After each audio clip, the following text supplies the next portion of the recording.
Ever heard of a treasure map that leads not just to gold, but to the end of the world? Today, we're diving deep into one of history's greatest mysteries, the lost Armory of God. We'll connect ancient scrolls, biblical prophecies, and modern events in a way you've never heard before. Let's start with the War Scroll, an ancient text found with the Dead Sea Scrolls. It's not just a battle plan.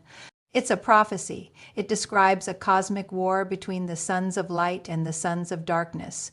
The weapons for this war aren't ordinary.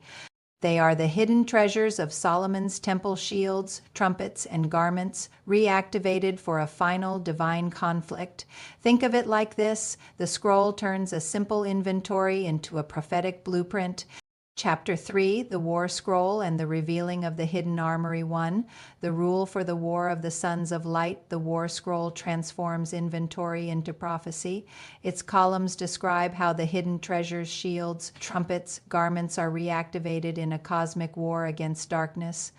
Each weapon is both material and symbolic: gold for divinity, silver for purity, bronze for endurance, gemstones for the tribes. 2. The skillful workmen and the weapons of light. As Bezalel forged the tabernacle's vessels, so these artisans forged the armory. The work of a skillful workman is repeated in 1 QM, signifying the divine pattern restored through human obedience. The shields, made of gold, silver, and bronze, symbolize divine protection, the celestial light of God's glory directly into the world of men, dazzling and confounding their enemies. Now, where does this idea of a hidden armory come from? The prophet Jeremiah foretold that God would one day open his armory in the land of the Chaldeans, ancient Babylon. The War Scroll describes the very unveiling of that armory. It's as if the scroll is the key that unlocks Jeremiah's prophecy. The treasures buried in Babylon are not just lost wealth. They are God's own arsenal, reclaimed for his purposes. But the most tangible proof might be the Copper Scroll. Discovered in 1952 near the Dead Sea, this scroll wasn't made of parchment. It was hammered out of pure copper. It's not a religious text, but an inventory list of 64 locations where vast amounts of gold, silver, and sacred vessels were hidden. The style of the writing, the vocabulary, and the rushed feel of the engraving suggest it was made in a hurry. Scholars believe it might have been created by 5 priests. When we line up the texts, the connections are stunning. A text called Massekhet Kelim, the Treatise of the Vessel, states, "These are the holy vessels and the vessels of the temple that were in Jerusalem. They were inscribed by Shemur the Levite and his companions upon a luach neoshet, a copper plate, with all the vessels of the Holy of Holies that Solomon son of David made." It continues, "These 5 wrote these Mishneo in Babylon together with the other prophets who were with them. And they concealed them from the Chaldeans." It lists the weapons of God among its treasures, lists thousands of gold and silver shields. The War Scroll describes these same shields, inlaid with jewels. Jeremiah prophesied the opening of the armory and the war. Scroll details what's inside. It's a perfect convergence of history, prophecy, and theology. The buried sanctities of the past will re-emerge as weapons of light. These aren't just lists. They are encoded memories of the temple's final, desperate days. The first clue lies in Mishnah 7, which speaks of a place called Borsif. It states, "All these were concealed, hidden, and safeguarded from the army of the Chaldeans in a place called Borsif."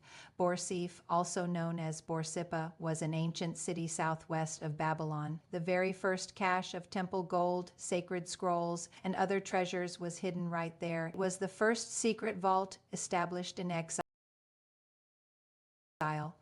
But Borsif was only the beginning. The next clue takes us to a more familiar name. Mishnah 4 describes another hiding place. These men concealed 36 golden trumpets and many other treasures in a tower in the great city called Baghdad. Baghdad is, of course, the ancient name for Baghdad, the city that would eventually succeed Babylon as the region's powerhouse. This was the second hiding place.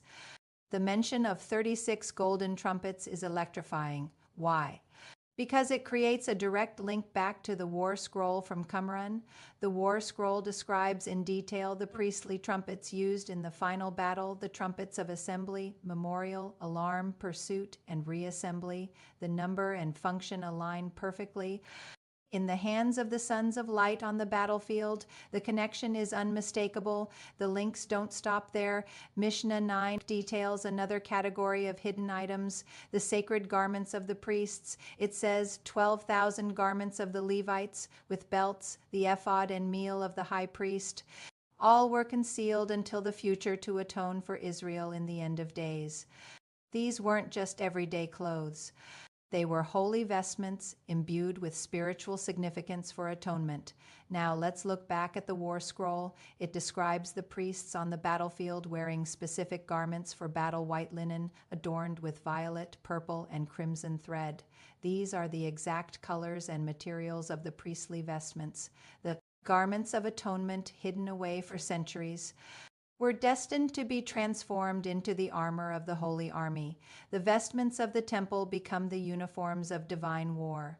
Finally, Mishnah 11 provides the most stunning inventory of all. It speaks of treasures of gold and silver from the days of David until the exile, hundreds of thousands of golden shields and countless silver shields, 1,353,000 precious stones and fine stones. This description completes the circle, bringing us right back to the army of the war scroll, those magnificent shields of polished bronze, bordered with gold, silver, and gemstones. The Emek claims that hundreds of thousands of them were hidden. This wasn't just a handful of ceremonial items. It was the Lord's armory, a vast treasure trove of sacred weapons, stored beneath the cities of Babylon, awaiting their unveiling in the latter days. Together, Borsiph and Baghdad represent a dual mystery. They are the outer and inner vaults of the exile, repositories of Israel's most sacred history. They preserved the covenant, the symbols of God's power, and the very tools of worship, keeping them safe through centuries of darkness. This incredible story suggests that the War Scroll is not merely a symbolic text or a flight of apocalyptic fantasy. It may be a literal battle plan, relying on the recovery of these very real, very powerful, and very sacred treasures. The army of the Sons of Light was not expected to forge their weapons from scratch. They were to reclaim them, the entire plan for the final holy war depended on uncovering what the priests had so carefully hidden away, from the scribe city of Borsiph to the great tower of Baghdad. These traditions paint a picture of a desperate but forward-thinking plan to ensure that the instruments of God's glory would one day be revealed again. What was lost with the first temple was not gone forever, but merely concealed, waiting for the appointed time when the weapons of his armory would once again shine in the light. The link to the lost temple treasures gets even stronger. And where were some of these treasures hidden? In the plains of Babylon. In history, in the early 21st century, the armies of the West, led by America and Britain, entered the very soil of ancient Babylon, modern-day Iraq. They dug trenches, unearthed ancient relics, and built military bases right near the ruins of Nebuchadnezzar's palace. Places like Camp Victory and the Green Zone were established right beside the Tigris River. These are the same rivers of Babylon where the ancient exiles wept and hung their harps on the willows, as described in Psalm 137, Jeremiah's specific language of weapons.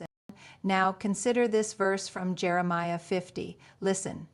The fugitives and refugees from Babylon declare in Zion how the Lord our God has taken vengeance for his temple. This isn't just about ancient history. It's a prophecy about a future declaration when modern armies entered Iraq and literally unearthed parts of Babylon, stirring dust that hadn't moved for centuries. Was this a fulfillment? Could the armory of God have been disturbed or even rediscovered in our lifetime? The treasures themselves are profoundly symbolic. The golden shields aren't just for defense. They represent the shields of the earth that belong to God, as Psalm 47 says, physical shields point to a cosmic, spiritual reality. The priestly garments, hidden away for atonement, reappear in the war scroll as battle vestments. The army of light is clothed in righteousness, fulfilling Isaiah's vision of a messianic king whose belt is faithfulness. When we read all these ancient records together, the prophecies, the scrolls, the inventories, a single breathtaking narrative emerges. The temple treasures were hidden before the exile. Their locations were encoded in sacred texts, and their recovery is tied to the return of Israel and the final judgment on Babylon.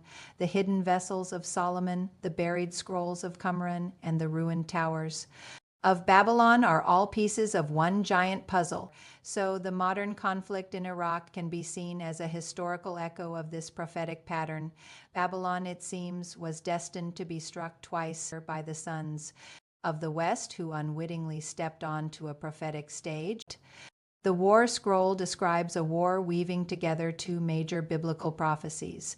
The first is a war of restoration from Isaiah chapter 11, for the scattered tribes of Israel are gathered again. The second is a war of resistance from Psalm 83, where the surrounding nations unite to destroy Israel.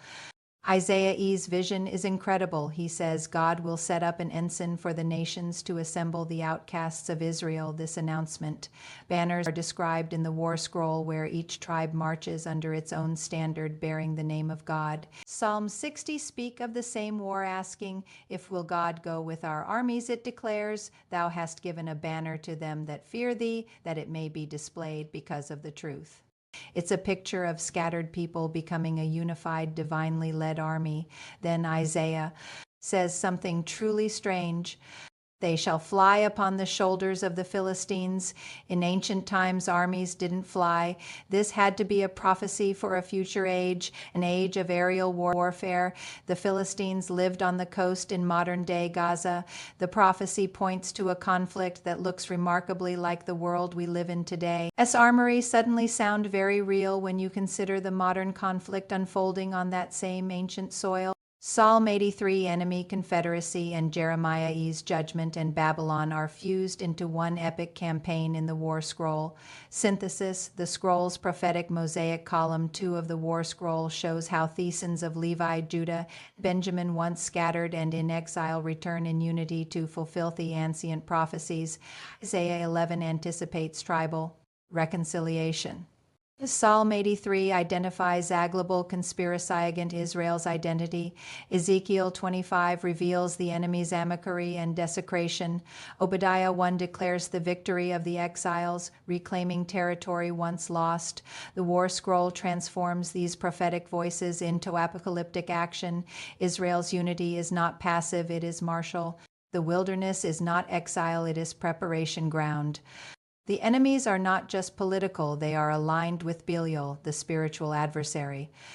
Mishnah 9 and also marks the conclusion, and Baruch and Zedekiah hid them so that the Chaldeans could not make use of them, heaven forbid, and they stored them up until the day that Israel returns to their former state, and they shall receive glory and the preciousness of the world.